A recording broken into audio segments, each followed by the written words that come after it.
Ahoj! Hodně často se mě ptáte na okrajový a středový zápal. Já vás odkazuji na video, které mám natočené, jmenuje se Náboje, že to tam mám vysvětlené, ať to dohledáte. Vy si mě zase ptáte, ve které je to minutě a nechci se vám to hledat, mně se to zase nechce natáčet znovu. A tak vám sem vložím takový střih z toho videa. Samozřejmě by bylo úplně ideální, abyste se koukli aspoň na začátek toho videa, ať to nemáte úplně vytržené z kontextu. Já vám odkaz na ty náboje vložím dolů tady pod tohleto video. Mluvím tam i o menších rážích, větších rážích, abyste si to dokázali představit. Větší ráže, tady mám Shadowa. Menší ráže, Beretu. Menší zbraň, menší ráže. Tak. Tady v tom Shadowovi jsou klasické lugry 9x19. A tady v té beretě tam jsou právě ty menší ráže. A to je ten náboj 22 long rifle. Když si ty dva náboje porovnáme, ta velikost tam je patrná. Menší, větší ráže. Středový zápal, to je vlastně většina těch nábojů. Středový zápal, to znamená, že ta zápalka je tady uprostřed.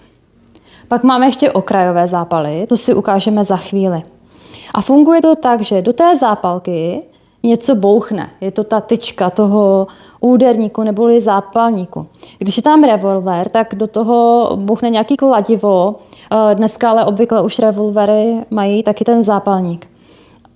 Revolver za chvíli. Tak, když do toho bouchne ten úderník neboli zápalník, tak ve chvíli, kdy do toho bouchne, se ta zápalka vznítí, udělá to takovou malou ranku a hodí to jiskru. Ta jiskra prošlehne tady tou dírkou vlastně, kde to máme tady, tady tou dírou prošlehne dovnitř. A prošlehne tou dírkou do toho prachu. Ten prach se uvnitř zapálí a jak ten střelný prach v tom hoří, tak se zvedá ten tlak uvnitř a ten tlak vystřelí tu střelu. Vlastně ten tlak, jak tam máme tu střelu, taky to vystřelí a ta střela letí tou hlavní ven. Tak. Ta střela letí někam do cíle a ta vystřelená nábojnice, vlastně my jak střílíme, vystřelí nám střela, my jak střílíme, tak vidíme, že z té zbraně pořád něco lítá ven.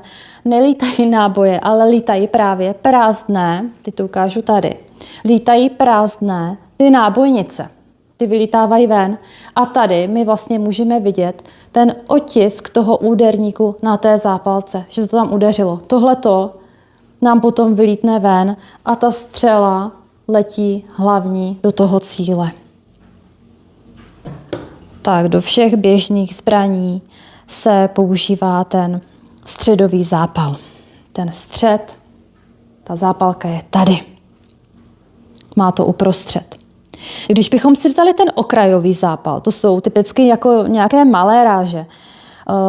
Třeba tady máme malorážku 22 long rifle, malorážka. Tady vlastně uprostřed nic nevidíme. I flobrtky. Tady flobrtku, to je taková úplně šušinka malinká, když bychom si vzali třeba, můžeme si to porovnat, já tady mám krabičku se sirkama, jak je to veliké. Tak prostě to jsou fakt ten long rifle, ta flobrtka, to jsou úplně ňuňině malinký. Tak. Zůstaneme tady zatím u toho long rifle, ten bývá i v testech.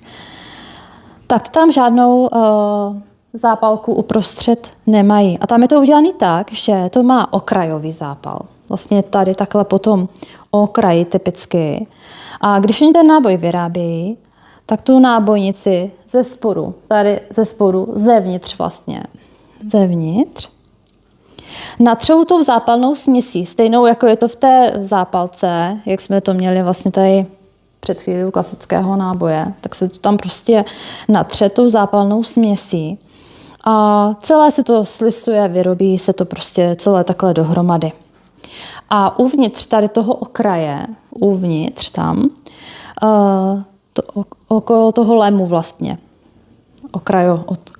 kolem toho okraje toho lemu, je ta zápalná slož uvnitř, ta je stejná nebo velmi podobná jako v té zápalce se středovým zápalem.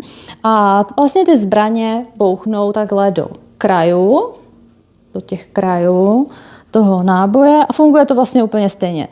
Zapálí to, ono to tam prošlehne, ta jiskra do toho prachu, ten prach to vystřelí a vytlačí tady tu střelu, tak to vytlačí ven a vám z toho vlastně vypadne prázdná nábojnice, která tady bude mít otisk. Tady to je originál, tak otisk máme. Je to tam vidět, na kraji je bouchnuto.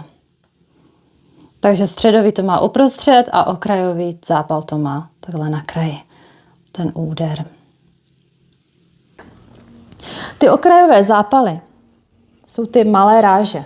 Jo? U těch malých ráží se používají ty okrajové zápaly a u těch větších ráží tam máme prostě ten středový. Jo? To jsou i tady ty velké, to si pak všechno ještě řekneme, to jsou většinou, u těch velkých ráží jsou ty středové zápaly. Tak jo, díky a mějte se.